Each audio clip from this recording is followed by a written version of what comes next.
말씀은 구약성경 시편 63편 1절부터 11절까지 있는 말씀입니다.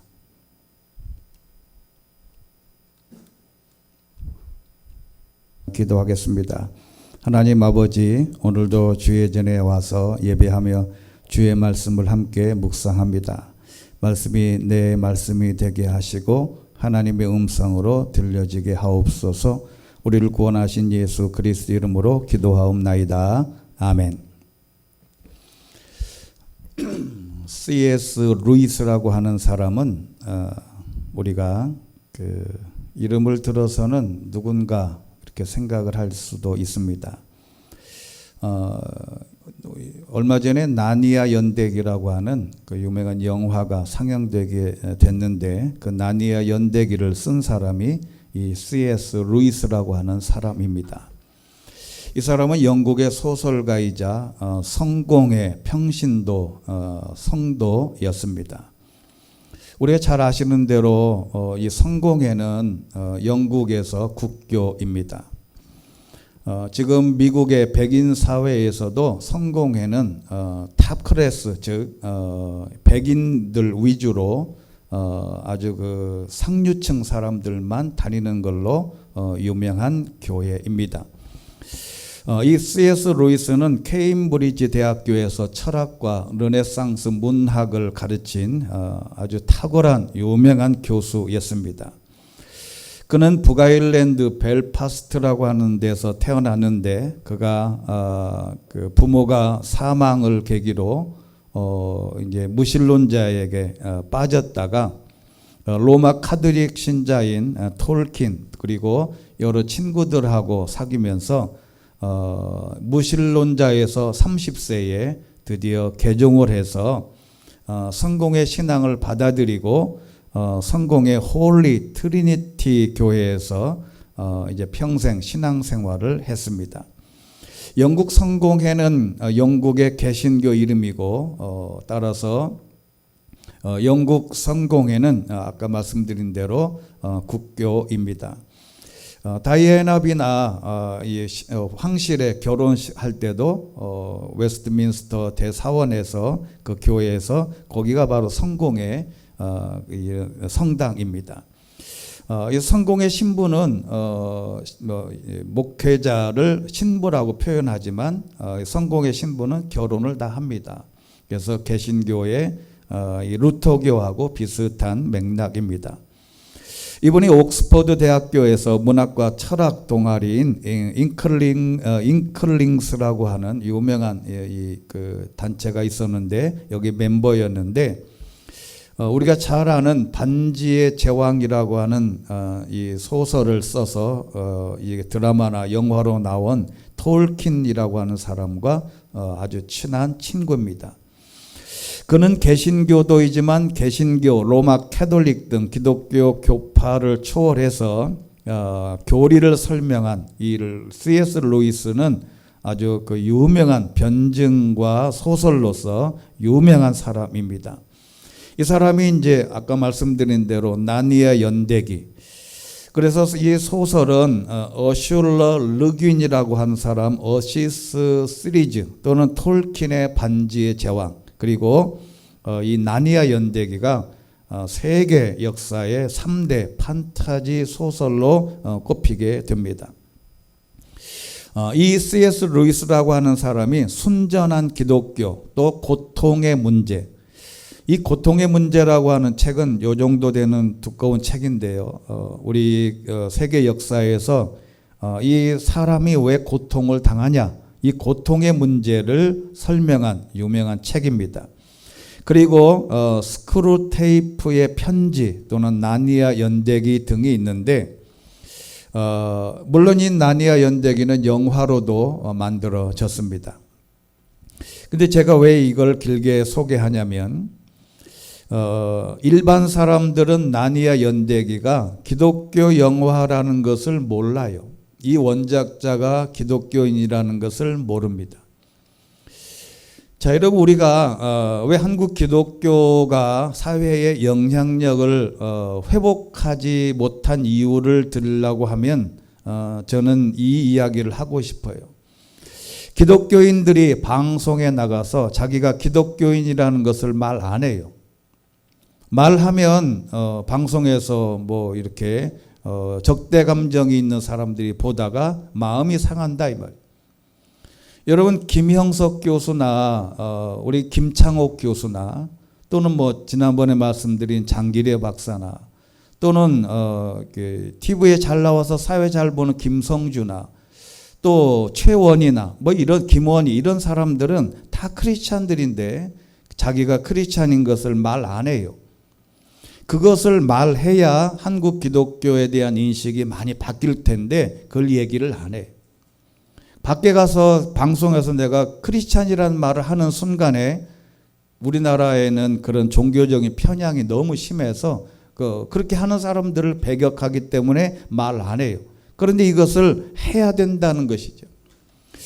그래서 이 나니아 연대기를 쓴 스크루테이프의 편지라고 하는 작은 책에 나오는 이야기인데 이런 얘기입니다. 영국의 어떤 노신사가 어느 날 대영 제국의 도서관을 갔습니다.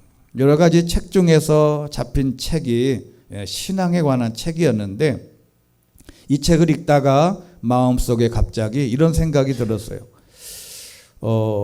평소에는 생각이 안 들다가 하나님은 어떤 분일까? 이 고민이 된 거예요. 나는 그분과 어떤 관계를 맺어야 할까? 고민이 됐어요. 여러분 이런 신앙에 대한 고민, 하나님에 대해서 알고 싶은 내면의 욕구와 마음이 생긴 것은 성령님이 주신 놀라운 생각이에요. 그런데 이런 생각을 하고 있는데 순간에 사탄이 다 찾아왔어요. 사탄은 노신사의 마음에 이렇게 말하기 시작했답니다. 지금 점심시간이야. 뭘 그렇게 심각하게 생각해. 그 생각 하지 말고 가서 밥이나 먹어. 이 노신사는 조금 전에 하나님에 대해서 생각을 하려다가 그 생각을 멈추고 식당에 갔어요. 식당에 가서 조금 전에 하려 했던 하나님의 생각을 다시 한번 마음속에 생각이 나서 정말 하나님은 살아계실까? 나는 그분과 어떤 관계를 맺어야 할까? 이렇게 신앙적인 고민, 삶의 태도 어떻게 살아야 할까? 이렇게 생각을 했어요. 근데 생각에 잠겨 있는데 사탄이 또 다가와서 이렇게 말합니다. 아이고 멍청이. 밥 먹는 시간에 뭘 그렇게 골치 아프게 생각하냐. 우선 배고픈데 밥이나 먹고 나중에 고민해. 그런 식사를 끝냈어요. 다시 하나님에 대한 생각이 어렴풋이 나오려고 했는데 그러나 이 노신사는 사탄의 역사를 통해서 이렇게 말했습니다. 인생이 다 그런 거지 뭐. 이 나이에 인생길을 바꾼다는 것도 쉽지 않고 오늘 피곤하니까 빨리 집에 가서 푹 쉬자. 그리고 밖으로 나와서 버스를 탔습니다. 버스 좌석에 앉아서 신문을 읽으면서 아무 일도 없었던 것처럼 아무 도전도 아무런 경험도 하지 않은 것처럼 어느 때와 마찬가지로 버스를 타고 자기 집으로 돌아갔어요. 그런데 그 노신사 뒤에서 사탄은 바로 회심의 미소를 지었다는 것입니다. 이게 스크루테이프라고 하는 C.S. 루이스가 쓴 책에 나오는 이야기입니다. 여러분 사탄은 지금 하나님에 대해서 신앙에 대해서 인생에 대해서 고민하려고 할 때 우리에게 하는 것은 내일로 미뤄라. 우리에게 속삭인다는 겁니다. 죄송하지 한번 따라해 보겠습니다. 내일로 미루어라. 내일로 미루어라. 하나님에 대한 생각도 어떤 결단도 모든 것을 스스로 포기하게 만드는 것이 사탄의 역사인데 내일로 미루어라. 그냥 내일로 뭐든지 신앙적인 것은 내일로 미루는 것, 이것이 사탄의 작전인데 이것에 말려들면 안 된다 이 말이에요. 이걸 어떻게 성경에서 표현했냐면 주보에 이제 성경 구절을 한번 펴 보시면 성경 그 주보의 맨 뒤편에 성경 구절 몇 개 타이프해 놓은 게 있습니다. 1번 성경 구절 마가복음 4장 15절입니다. 여기는 제가 우리말 성경으로 되어 있는데요. 같이 한번 읽겠습니다. 시작. 말씀이 길가에 뿌려졌다는 것은 이런 사람을 두고 하는 말이다. 그들은 말씀을 듣기는 하지만 곧 사탄이 와서 그들 안에 뿌려진 말씀을 가로채 간다. 여러분, 사탄이 말씀을 가로채 가는 방법은 여러 가지. 그 가장 큰 작전은 뭐냐면 내일로 미루는 거예요. 아예 포기하라 그러면 마음에 반감이 오니까 하나의 말씀을 채가는 거예요. 내일로 미뤄라. 여러분, 신앙은 오늘 현재입니다. 과거도 중요하지만 내일이 아닌 오늘을 어떻게 반응하고 결단하느냐, 오늘 그 증명하는 본문이 오늘 다윗의 시편 63편이에요. 여러분, 다윗은 그 어려운 과정에서도 당장에 실천한 놀라운 본문인데, 앞에 말씀드린 대로 제목이 다윗의 시, 유다 광야에 있을 때에 지은 시입니다. 여러분, 이 다윗이 왜 유다 광야로 사막으로 도망갔냐? 그 원 배경이 사무엘상 23장 14절이 두 번째 성경 구절이 있습니다. 주보에 보면 거기 뭐라고 되어 있냐면, 요 시편 63편을 다윗이 쓰게 된 배경 화면, 즉 배경 장면이에요. 다윗은 광야 요새에 머물기도 하고 십이라고 하는 광야의 언덕에도 있었습니다. 사울은 날마다 다윗을 찾아다녔지만 하나님께서는 다윗을 사울의 손에 넘겨주지 않았습니다. 사울이 죽이려고 추적할 때에 광야로 도망가서 지은 시입니다. 먼 훗날에 다윗은 또 압살롬을 피해서 유다 광야로 도망한 적이 있어요. 여러분, 사람은 하루 앞을 볼 수가 없습니다. 광야로 도망간 것처럼 사람은 언제나, 아니 수시로 광야로 내쫓긴 사람처럼 어려움에 처해 있을 수 있다는 거예요. 후반절에 보면 그런데 귀한 구절이 있죠. 하나님께서는 다윗을 사울의 손에 넘겨주시지 않았다. 여러분, 뭔가 지금 잘 되는 것은, 뭔가 내가 피할 수 있는 것은, 내가 어려운 사막에 있는 것처럼 어려운 상황에 있을 때에 어떤 상황이 해결되었다면 그것은 우연이 아니에요. 신앙인들은 어떻게 고백해야 되냐면 하나님의 손 안에 있다는 것을 반드시 기억할 필요가 있습니다. 그런 상황에 처해 있을 때 어떻게 극복하고 그 광야에서 가질 수 있는 신앙의 자세, 태도에 관한 것인데, 아마도 우리 신앙인들과 어쩌면 한국 기독교가 처한 상황과도 비슷할 수도 있습니다. 이렇게 우리의 삶이 유다 광야 사막에 있는 것처럼 환경이 어려울 때 어떻게 신앙생활 해야 되냐라는 것이 중요해요. 여러분, 이것은 누군가가 이렇게 말씀해 줄 때 기억을 하고 또 생각을 해볼 필요가 있어요. 어떤 20대 후반의 남자가 여러분, 요즘에는 남자 이 속옷이 이제 사각 팬티가 기는 게 있잖아요.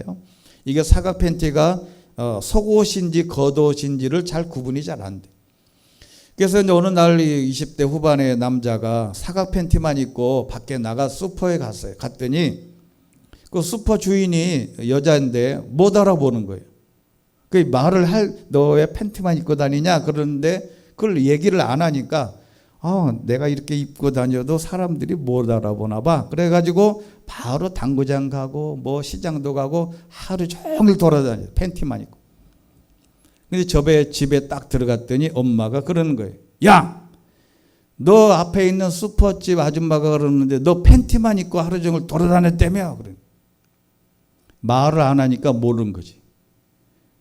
팬티 처음에 다닐 때 슈퍼주의 아줌마가 너 왜 팬티만 입고 다니냐 말을 했으면 좋겠는데 말 안 한 게 사람들이 모른다고 생각하는 거예요. 여러분, 사람이 말 안 한다고 여러분 묻혀지지 않습니다. 본인이 깨닫기 전에는 이게 힘들어요. 여러분, 우리에게 다윗이 이런 시편을 남겨준 이유가 있어요. 우리가 스스로 깨닫지 못하니까 이렇게 우리에게 말하는 것인데, 우리의 말씀을 순서대로 묵상해 보면 첫 번째, 여러분, 가장 힘들 때 가장 탁월한 신앙 고백이 나옵니다. 다윗은 여러분 평소에 신앙인이었어요. 그럼에도 불구하고 어려움에 처해 있을 수 있는데 만사 형통이 아니라 신앙생활하기 어렵고 하나님을 인정하기 어려운 환경이 될 수 있는데, 그때 다윗이 이렇게 고백합니다. 오늘 시편 1편부터 1절부터 보면 오늘은 이제 우리말 성경으로 읽어가면서 하겠습니다. 오 하나님이여, 주는 내 하나님이시라. 주는 나의 하나님이라고 고백합니다. 근데 여러분, 이게 쉬운 게 아니에요. 하나님이 나에게 아파트 평수 늘려주고 월급도 올라가고 모든 게 편안해지면 하나님이 나를 축복해 주시나 봐. 그런데 여러분, 아파트 값이 떨어지고 집값이 떨어지고 우리의 삶이 점점 힘들어지는 상황에서 하나님은 내 하나님이라고 고백할 수 있냐? 이게 힘든 거예요. 여러분, 전통적으로 죄송하지만 이런 표현을 해서 가정에서 남자가 한 달에 1,000만 원씩만 갖다 주면 이혼할 확률이 확 준대요. 그 왜 그러냐면요, 상황이 어려워지면 아무리 사랑을 찾는 부부 사이도 멀어진다 이 말이에요. 여러분, 하나님이 힘들고 어렵게 할 때 다윗이 하나님이 내가 이렇게 평상시에 하나님을 믿고 내가 여기까지 왔는데 내가 왜 모양이 이래? 그런데도 다윗은 뭐라고 하냐면 주는 내 하나님이시란 말이에요. 이럴 때에 주는 나의 하나님이라고 고백하는 것이 가장 훌륭한 신앙 고백이에요. 그래서 내가 주를 간절히 찾습니다. 물이 없어 메마르고 지친 땅에서 내 영혼이 주를 목말라 하며 내 육체가 주를 간절히 바랍니다. 그 상황에서도 하나님을 내 하나님으로 고백한 것은 탁월한 다윗의 신앙 고백이에요. 여러분, 광야에서는 할 수 있는 일이 아무것도 없습니다. 사람은 아무것도 할 수 없는 상태가 될 때가 있어요. 아무리 몸부림치고 내가 무슨 노력을 해서 될 일이 아니에요. 여러분, 어떤 때는 기도조차도 하기 힘든 상황, 환경이 될 수 있는데 그때 하나님을 찾는 것이 진짜 신앙이고 그때 내 하나님으로 고백하는 것이 중요하다. 두 번째, 2절에 있는 말씀이에요. 내가 주를 성소에서 보았듯이 주의 능력과 주의 영광을 보려는 것이다. 여러분, 우리말 성경에는 정확한 의미를 했어요. 성소에서 주를 바라보았나이다. 이 말이 우리말 성경에서는 주를 성소에서 보았듯이, 여러분, 다윗은 늘 평소에 성소에서 하나님의 전화에서 제사하고 예배하면서 하나님을 만났던 경험이 있었습니다. 여러분, 이것이 놀라운 믿음이 성장했던, 지금 광야에 있지만 신앙으로 버티고 승리할 수 있었던 원동력이 뭐냐면, 평소에 문제 없을 때, 평안할 때 성소에서 교회에서 예배하며 열심히 신앙생활한 사람들은 어려움에 처했을 때 흔들리지 않습니다. 여러분, 우리나라의 속담에 부자가 망해도 3년을 간다 그랬어요. 여러분, 우리가 한번 예배 안 드렸다고 우리 문제가 문제가 생기고 그러지 않잖아요. 여러분, 그런데 살찐 사람이든 누구든 밥 한 끼 먹는다고 금방 쓰러지지 않아요. 계속 밥을 먹지 않으면 언젠가는 쓰러진다. 여러분, 예배라는 것도 예배 한번 안 드렸더니 아무런 문제가 없네. 아니에요.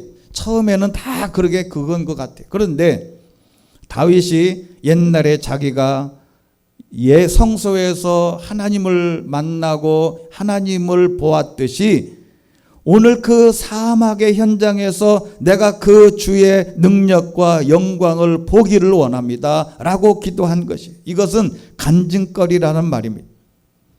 여러분, 간증이 있는 신앙은 언제나 변함이 없어요. 간증이 없으면요 쓰러집니다.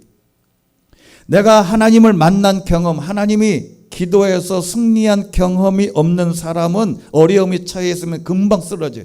그런데 내가 한번 광야에서 일어나 본 경험, 하나님을 만난 경험이 있으면 어떤 어려움이 있더라도 하나님께 모든 것을 맡기고 일어설 수 있는 힘이 거기서 출발되는 것입니다. 세 번째, 3절입니다. 주의 인자하심이 생명보다 낫기에 내 입술이 주께 영광을 돌릴 것입니다.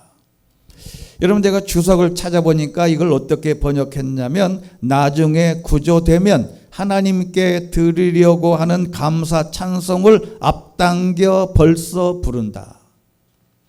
지금 다윗은 나중에 이렇게 상황에서 구조가 되면 하나님께 감사와 찬송을 미리 땡겨서 하는 거예요.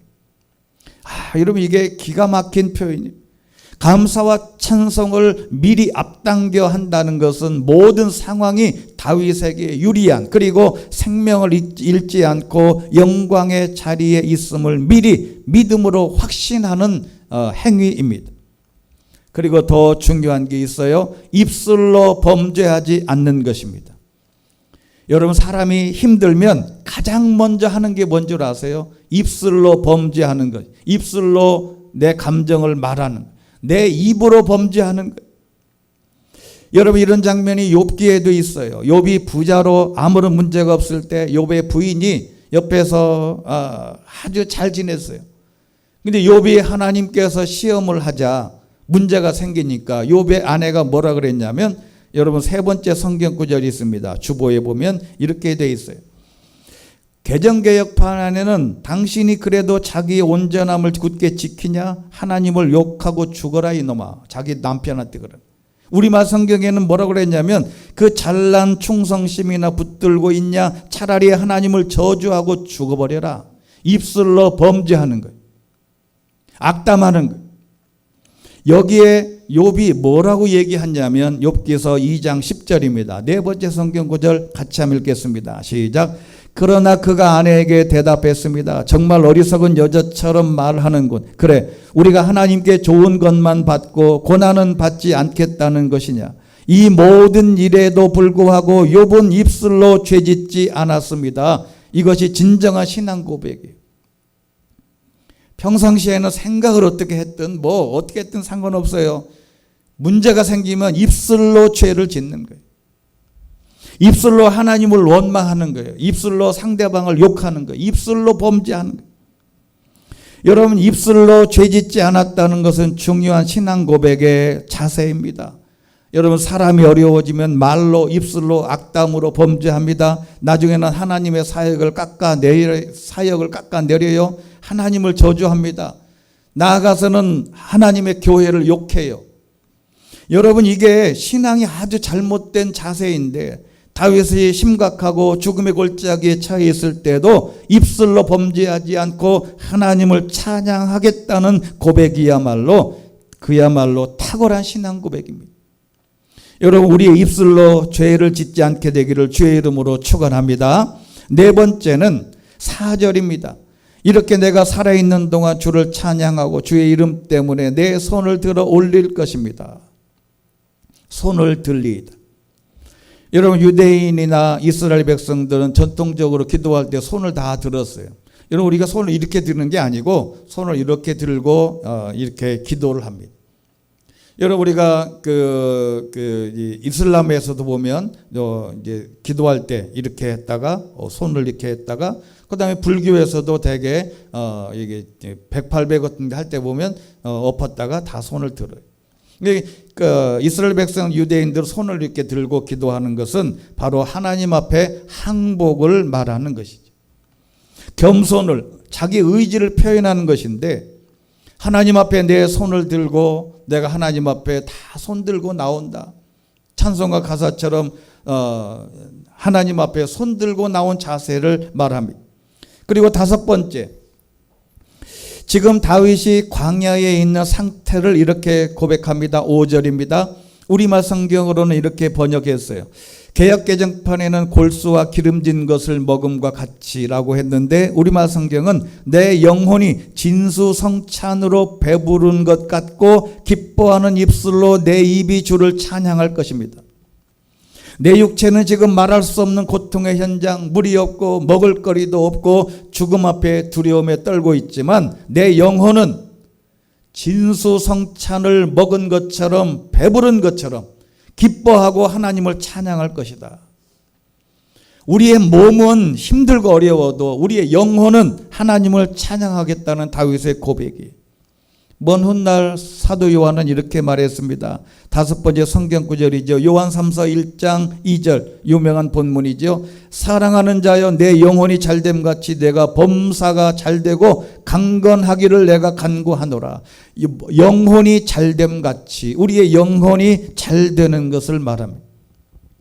상황이 힘들게 처했어도 우리의 영혼만큼은 진수성찬으로 배부른 것처럼 만족하고 하나님을 의지하여 풍성한 은혜를 누려야 된다. 6절을 그래서 이렇게 고백합니다. 내가 침대에서 주를 기억하고 밤에 보초를 서면서도 주를 생각합니다. 여러분, 사람이 힘들어지면 잠을 못 잔다 그래요. 잠 못 이루는 것은 신앙에 문제가 있는 것이다. 이 다윗은 잠 못 이루는 밤이 아니라 침대에서도 하나님의 능력을 믿고 잠을 잘 잤다는 신호예요. 그 다음에 6번째, 환경에 대한 해석입니다. 7절에 있는데 주는 내 도움이시니 내가 주의 날개 그늘에서 즐거워하게 될 거다. 여러분, 환경에 대한 해석이 달라야 합니다. 다윗이 사울을 피하여 아둘람 동굴로 피했을 때도 같은 고백을 했어요. 6번째 성경 구절 시편 57편 1절입니다. 여러분, 거기 앞에 보면 다윗이 사울을 피해 동굴에 있을 때 지은 시 이렇게 되어 있고 1절에 뭐라고 되어 있냐면 6번째 성경 구절 오 하나님이여 나를 불쌍히 여기소서 나를 불쌍히 여기소서 내 영혼이 주를 신뢰하오니 주의 날개 그늘 아래서 이 재난이 지나갈 때까지 피할 것입니다. 동굴을 하나님의 주의 날개 그늘이래요. 여러분, 이게 놀라운 고백이고 해석입니다. 고통의 장소, 저주의 장소, 재앙의 장소가 주님의 날개 밑이라고 고백하는 것이에요. 모든 불행과 저주 같은 상황도 하나님의 날개 아래에 있다고 믿고 고백하면 그곳이 천국이 되는 줄로 믿습니다. 여러분, 이 고백이 저와 여러분에게 함께 하실 줄로 믿고 7번째 8절입니다. 내 영혼이 주께 끝까지 매달리니. 여러분, 사람이 싸우다가 참다 뭐라고 그러냐면 나는 더 이상 못 참아. 그리고 윗도리를 확 벗어제끼고 한바탕 합니다. 이게 참는 게 아니에요. 참으려면 끝까지 가야지. 여러분, 이 다윗이 내가 끝까지 내 영혼이 주께 끝까지 매달리겠다라고 하는 것은 이렇게 처음에 시도했다가 중간에 에이 하나님이 나를 안 도와주니까 내 마음대로 할 거야 확 돌아서는 게 아니에요. 요동하지 않는 신앙, 중간에 변하지 않는 욥의 차와 같이 문제가 생겼을 때 하나님을 등지지 않는 것, 이것을 뭐라고 표현하냐면 마가복음 13장 13절 7번째 성경 구절 모든 사람들이 나로 인해 너희를 미워할 것이다. 그러나 끝까지 견디는 사람은 구원을 받을 것이다. 다윗이 승리한 것은 끝까지 기다린 것입니다. 8번째, 자기를 욕하고 죽이려고 쫓아오는 사람들에 대한 자세인데 9절입니다. 내 목숨을 노리는 사람들은 멸망할 것입니다. 그들은 땅속 저 아래로 내려갈 것이며 칼에 쓰러져 여우들의 밥이 될 것입니다. 자, 여러분, 지금 자기를 쫓아오는 사울의 군대, 특공대 3,000명이 자기를 쫓아다니는데도 그 무서운 적이, 자기를 쫓아다니는 원수들은 하나님의 놀라운 역사와 은혜로 물리칠 것이다. 그런데 여기서 중요한 것은, 아주 중요한 게 있어요. 그게 뭐냐면 다윗이 직접 찾아가서 복수하는 것이 아니에요. 여러분, 사울이 동굴에 숨어 있을 때 찾아와서 자기의 사울의 옷자락을 벨 만큼 그렇게 사울을 지켜준 사람이 다윗입니다. 옆에 있는 부하가 뭐라 그래요? 저거 지금 잠들어 있는데 가서 칼 한 방이면 끝납니다. 심장에 칼 한번 꽂고 오시지요. 그랬을 때 다윗이 뭐라 그래요? 내가 원수 갚는 것은 하나님의 손에 있고 나는 하나님께 기름 부은 사람을 죽이는 건 내 뜻이 아니다. 여러분, 하나님께 모든 것을 맡기는 신앙이 중요한 거지, 다윗이 쫓아가서 이 사람들을 적대하는 게 아니에요. 하나님의 사람들을 죽이려고 쫓아다니고 욕하고 저주하고 해코지하는 사람들을 하나님이 해결하도록 내버려 두는 게 신앙의 기본입니다. 여러분을 힘들게 어렵게 하는 사람들, 그런 사람들을 저주하지 마세요. 그냥 하나님께 기도하면 하나님이 저와 여러분을, 하나님의 교회를 지켜주실 줄로 믿습니다. 자, 여러분, 그래서 이제 정리하면 이런 것이에요. 입술로 범죄하지 말고 시퍼렇게 살아계신 하나님을 두려워해야 될 이유. 여러분, 이런 본문을 통해서 깨닫게 되는 것은 다윗이든 우리 개인이든 한국 교회든 하나님은 우리를 인생 채찍과 사람 막대기로 우리를 연단하신다는 겁니다. 여러분, 가장 힘든 게 뭐냐면 사람 막대기가 되어 우리를 때리는 거예요. 사람 막대기가 뭐예요? 사람을 통해서 우리를 힘들게 하는 겁니다. 여러분, 사람 막대기가 되어 우리의 사람들이 우리를, 개인을, 한국교회를 연단하시는 것인데 예수님은 이미 이렇게 경고한 적이 있어요. 여러분, 한번 같이 읽어보겠습니다. 마태복음 5장 13절 8번째 성경 구절이죠. 같이 읽습니다. 시작. 너희는 이 땅의 소금이다. 그러나 만일 소금이 짠맛을 잃어버리면 어떻게 다시 짜게 되겠냐? 아무데도 쓸데가 없어 바깥에 버려지고 사람들에게 짓밟힐 것이다. 아멘. 여러분, 코로나로 인해서 한국교회가 한 교회를 통해서 여러 가지 어려움을 당하고 비난과 어려움을 당합니다. 그런데 이 모든 것도 하나님의 섭리와 뜻이 있음을 믿고 실망하거나 두려움에 처할 이유가 없다는 거예요. 왜 그러냐면 이사야서 10장 24절 때문에 그렇습니다. 같이 한번 읽겠습니다. 9번째 성경 구절 시작. 그러므로 주 만군의 여호와께서 이렇게 말씀하신다. 시온에 사는 내 백성아, 이집트가 한 것처럼 아시리아가 막대기로 너희를 치고 몽둥이를 너희에게 치켜들더라도 그들을 두려워하지 말라. 아멘. 두려워하지 말라는 것은 소금의 역할을 다시 하면 하나님께서 거룩한 교회로 다시 거듭나면 하나님은 계획하신 대로 놀라운 반전이 있을 겁니다. 여러분, 이것은 하나님의 우리에게 말씀해 주신 비전과 꿈이에요. 여러분, 인생 채찍, 사람 막대기가 너무 많습니다. 가장 힘들고 어려운 것은 사람에게 시달리고 모욕당하는 것인데, 자, 그러면 이와 같은 상황이 우리의 신앙의 선조들에게도 많이 있었어요. 제가 여러분 EBS를 사람들이 많이 안 보는데요. EBS는 뭐 1점 몇 프로밖에 안 보는데 오늘날 EBS 우연히 세계 여행하는 뭐 이거 있어요. 그래서 보다가 소개되는 이 터키를 소개하는 장면에서 데린쿠유라고 하는 지하 도시를 소개하더라고. 근데 그 사람은 크리스찬이 아니에요. 근데 이제 여행 가이드가 이제 EBS 기자가 따라다니면서 그 데린쿠유라고 하는 지하 도시를 들어가는데, 이 도시가 처음 들어봤어요. 이 터키에 있는데 카파도기아라고 하는 고대 지명으로 불리는 이 터키의 수도가 이스탄불에서 약 한 730km 떨어져 있는 이 고원에 있는 도시인데요. 거기에 보면 한 200개가 넘는 지하 도시가 있대요.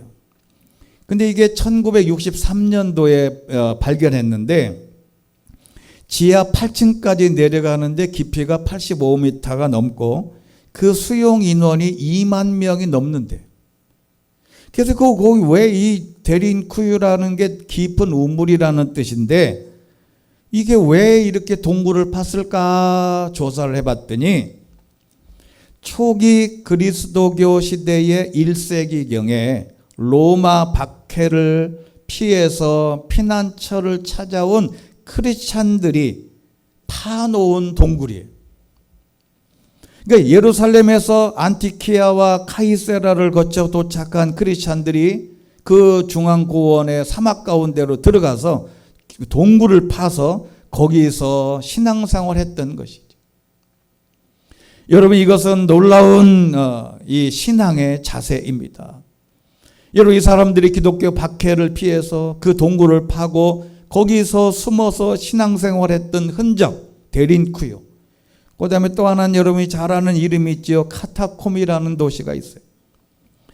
기독교인들이 로마 제국의 박해를 피해서 숨어들어서 예배했는데 그 크기는 제각기 다르지만 아주 넓고 어두운 곳으로 기독교인들이 나올 때는 거의 장님이 되어 나올 만큼 아주 깊은 동굴이 약 10평 정도의 작은 넓이의 땅에서 400명이 찬송하고 전염병이 돌면 3분의 1이 죽었답니다.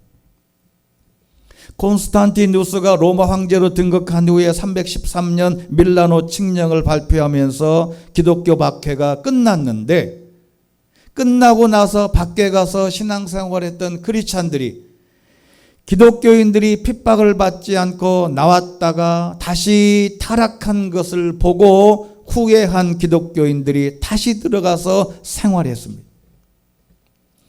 여러분, 혹시 제가 이제 교회 카톡에 그 교회 설교 본문을 제가 보냈는데 혹시 이 그림을 여러분이 보신 적이 있는지 모르겠어요. 이 그림 보시죠? 보이죠? 이거 그림에 보이죠? 이게 무슨 표시 같아요? 물고기, 불고기. 근데 여기에 쓰여 있는 헬라어가 뭐라고 되어 있냐면 이게 그들의 암호입니다. 이게 익투스라고 하는 걸로 읽는데 예수 크리스토스 세우스 휘오스 소테르, 즉 하나님의 아들 구원자 예수 그리스도의 첫자를 따서 이렇게 물고기를 그리고 이름 이렇게 헬라어로 이렇게 첫자만 따서 하면 이걸 보고 이게 암호예요. 이게 죽음을 무릅쓰고 그들이 숨어서 예배했던 장소가 카타콤이라 이 말이죠. 여러분, 데린쿠유든 카타콤이든 다윗이 있었던 광야든 간에 우리가 동일한 점은 이런 상황과 환경이 어려웠음에도 불구하고 하나님을 잊지 않고 잃어버리지 않고 요동하지 않고 신앙을 유지했다는 것입니다. 다윗은 어떤 상황에도 환경에도 흔들리지 않고 요동하지 않았습니다. 오늘 이 시대를 살아가는 우리의 신앙인들이, 모든 성도님들이 믿음 안에서 승리할 수 있는 것은 다윗처럼 사막 가운데서도 확실한 신앙 고백, 이 본문을 통해서 우리의 신앙 고백이 영원히 요동하지 않고 믿음으로 승리하는 출발이 될 수 있게 되기를 주의 이름으로 축원합니다. 전능하시고 자비로우신 하나님 아버지, 오늘도 주 안에서 예배하며 시편 63편 다윗이 힘들고 어려울 때 사막에서 하나님을 만나고 하나님께 고백하고 하나님께 어떻게 요동하지 않고 승리할 것인가를 보여주는 아름다운 시 한 편을 저희들이 묵상했습니다. 이 시편이 나의 시편이 되게 하시고 하나님의 음성으로 들려져 우리도 결단하여 요동하지 않는 믿음의 길에서 승리하는 저희들 되게 하여 주시옵소서. 우리를 구원하신 예수 그리스도 이름으로 기도하옵나이다. 아멘.